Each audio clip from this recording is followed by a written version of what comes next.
This is Arron from Belmont Chiropractic. This video is about planking. All right, now I've been asked about planking a lot, particularly recently, and whether it's useful or whether it's good or what I think about it or how long people can do it for and all these sorts of things. Now, when with my opinion on planking, there's a caveat around, it really depends on what you're trying to achieve.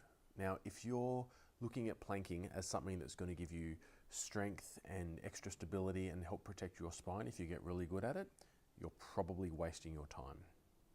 Now, if you're doing planking because you want to build your nightclub muscles, you want to get a six-pack and look amazing in a tight shirt, then it's probably totally appropriate. All right. Now, most of the questions I get as a chiropractor are more around how do I keep my spine working amazingly for my entire lifetime, in which case planking is probably useless.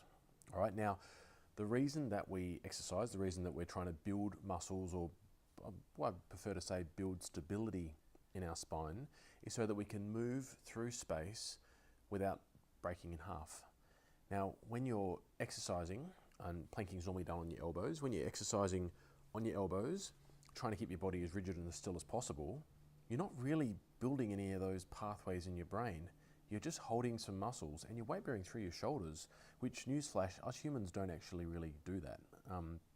The shoulder is not a weight bearing joint. We can lift things with it, but we don't normally spend 3 minutes at a time or how long you can plank for at a time on our shoulders. So the reason that we're doing these cool little exercises to try and make our spine more stable is that all of those little pathways that connect our brain to the big and the little muscles in our spine can work as effectively as possible so that you can reflex stabilize your spine. By reflex stabilizing, I mean if someone was to push me quite forcefully, you'd watch my body move over and kind of sway a little bit. And it's way better to see this in a drunk person because their ability to reflex stabilize is less. You give them a push and everything takes so much longer. Now, our bodies are reflex stabilizing all the time. Even right now, if you watch my shoulders, they're not just square. I'm moving and my whole body, my brain is coordinating all those tiny little joints in my spine, those little fine-tuning movements so that I don't move too far and injure something. Now, back up a little bit, here's some neurology.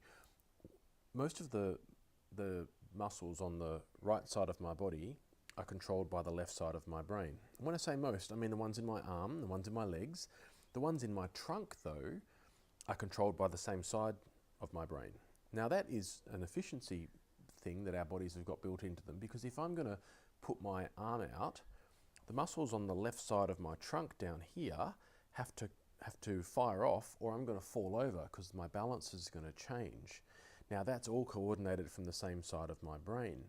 Now, those are the pathways that we should really be trying to build and make them as streamlined as possible from the point of view of neural stabilization in our bodies.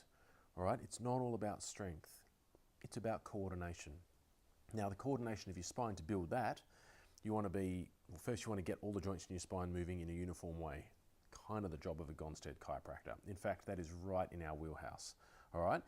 Once you've got that sort of stuff squirreled away and it's doing really well, your spine's moving well in all directions, then throwing some of these stability exercises in can be useful. Now, most of the time they're boring. So you're going to do much, much better finding a sport you enjoy that ticks all the boxes that you can commit to and get the most out of and actually stick with. Because if I gave you 5 exercises to do every day, you'll probably do them for a week, maybe 2. And then to the most part, we forget those things. They're boring. But in terms of exercises to help our spine stabilize, crunches, fail. All right, it's kind of useless. Planking, fail. Again, same sort of thing. It's just we're not using functional muscles. Look up exercises like a Turkish get-up. That's one of the best.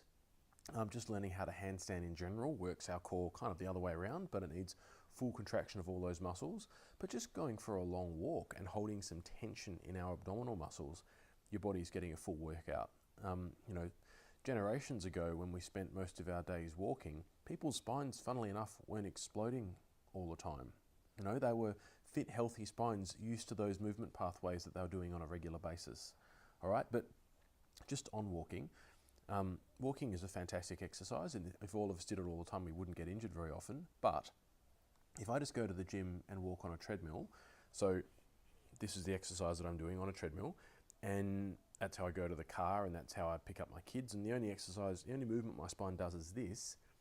When I see an envelope on the floor and I want to do this, there's a whole bunch of joints in here that are going, whoa, we're not really used to this, and there's a few cobwebs there. So you really want to be moving the joints of your spine, their full range of motion, every day to keep them as healthy as you can.